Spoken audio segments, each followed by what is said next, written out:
Momento de entrevista en la edición Mediodía de BTV Noticias. Ayer los subsecretarios de Economía y de Industria participaron en el Parlamento tratando de explicar lo que fue la decisión del Poder Ejecutivo de aumentar las tarifas públicas y habían sido convocados por la oposición para dar explicaciones al respecto de esto y del debate de fondo respecto al precio de las tarifas públicas y también del costo del Estado. Es que vamos a conversar a continuación con el senador Álvaro Delgado, uno de los convocantes ayer. Gracias por estos minutos. Gracias a ustedes. Uno de los temas centrales fue justamente el de las tarifas públicas. Usted presentó 17 medidas que considera que podrían servir para bajar, por ejemplo, precios del combustible, entre otros, y que podrían aliviar el precio de las tarifas. Por el otro lado, el Poder Ejecutivo lo que dice es que las tarifas en realidad subieron menos que lo que subió el salario real. ¿Por qué usted, que lo dijo ayer, considera que esto no es una respuesta válida para el valor de las tarifas? Primero, ayer fue un buen nivel de discusión. Esto estaba concertado mucho antes, ¿no? ¿Verdad? No, más allá de que entró en esta coyuntura. Entró en una coyuntura debate, en el que también el agro está reclamando un asunto tarifario. Más allá de los debates, esto estaba concertado desde diciembre en la Comisión de Industria, cuando anunciaron la suba de tarifas sin pasar por los directorios, cosa que es verdad. Nosotros con el senador Amorín convocamos a los ministros de Industria y de Energía. Ayer se concretó, lamentablemente no vinieron los ministros, yo ya sabía lo de Astori, me lo había anunciado el secretario Ferreri porque estaba en la reunión, esperábamos que viniera la ministra de Industria, pero de todas maneras, alguna gente dijo, bueno, pero ¿vale la pena? Sí, valía la pena, para mí valía la pena en doble sentido, debatir sobre el incremento de las tarifas y sobre la estructura de las tarifas.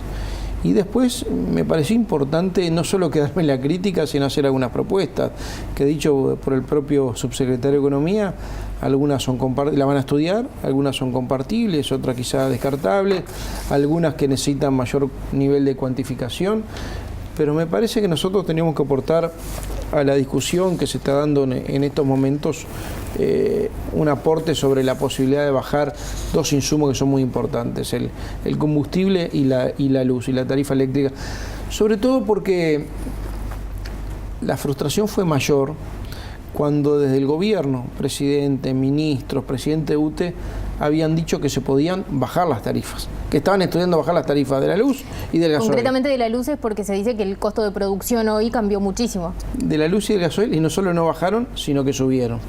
Y hay dos ejemplos bien notorios. El tema de la luz que tú mencionabas, el año pasado la UTE tuvo ganancias utilidades extraordinarias por más de 500 millones de dólares, 600 y pico, 500 y pico millones de dólares. Producto de, obviamente llovió, pero sobre todo con 1.400 megavatios que entraron en el sistema de energía renovable, más limpia y más barata. Y además una venta a Brasil. ¿Y qué pasó? Los técnicos de UTE tenían hecho programas, propuestas, escenarios, también lo tenía el sindicato que pidió una rebaja mayor, de que se podía rebajar hasta un 15% la tarifa eléctrica. Hasta un 15% la tarifa para todo eléctrica. El mundo. Eso significaba más o menos 280 millones de dólares, de los casi 600 que tenía utilidad. ¿Qué pasó? Bueno, en realidad extraordinariamente el año pasado en el plan financiero de UTE estaba prevista una transferencia, los entes a veces los gobiernos usan los entes para transferencias, se acuerdan un programa financiero, tenían previsto 87 millones de dólares de transferencia, bueno, lo hicieron, 2 meses después le pidieron 140 millones de dólares y sobre fin de año le pidieron 140 millones de dólares más. En resumen, usted lo que dice es que están utilizando el precio con un fin de transferencia a rentas generales. No tengo dudas. Pasó en ANCAP, pasa en ANCAP, pasa en UTE. En Antel, además de la tarifa básica, subieron 10.2% la tarifa de datos, que pasó medio desapercibido, pero que es una cosa que impacta mucho en el trabajo de la gente cada vez más necesita los datos. El Supergas 15% a partir del 1 de febrero. ¿Y qué es lo que estoy diciendo? Yo creo que el gobierno se da cuenta que no hay más margen para impuestos, la gente está ahogada. No tiene más margen para impuestos, hay desinversión en Uruguay, vemos todos los indicadores vinculados a las inversiones y la verdad son todos negativos y esto afecta en el empleo, con lo cual aumentó el IAS a los jubilados, aumentó el IRA de las empresas, aumentó el IRPF de los trabajadores, ya no hay margen. ¿Cuál es el margen? Más fácil de recaudar y difícil de evadir, porque si no pagamos la luz la cortan, si no tenemos plata no ponemos combustible, son las tarifas públicas y creo que en este caso no solo la usaron sino que abusaron. Hablamos de la luz.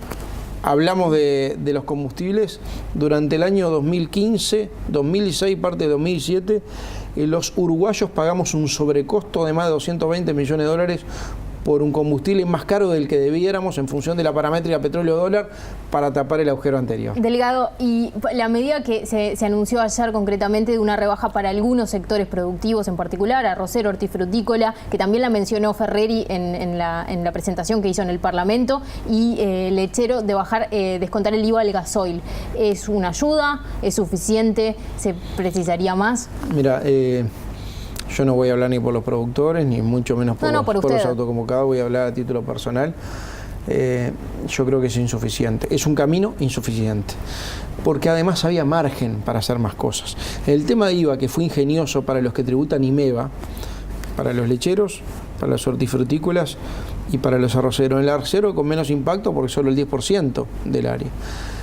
A los lecheros mucho más y a los hortifrutícolas bastante, que le devuelven el IVA al gasoil, el 18%, es una medida que por un año yo creo que es una buena medida. Claro, ahora, ¿por qué el mensaje no se lo dan a todos? Cuando los otros sectores que quedan, que son los agrícolas y el ganadero, sobre todo el ganadero consume menos gasoil que el arrocero, y quisieron una señal. ¿Sabes cuánto salen las medidas que anunciaron ayer? Y pasó lo mismo que con las tarifas públicas. Habían generado expectativa y como las medidas fueron menos de lo que se había generado la expectativa, la gente sale frustrada. Ayer el costo de las tarifas el costo del anuncio fueron 7 millones de dólares.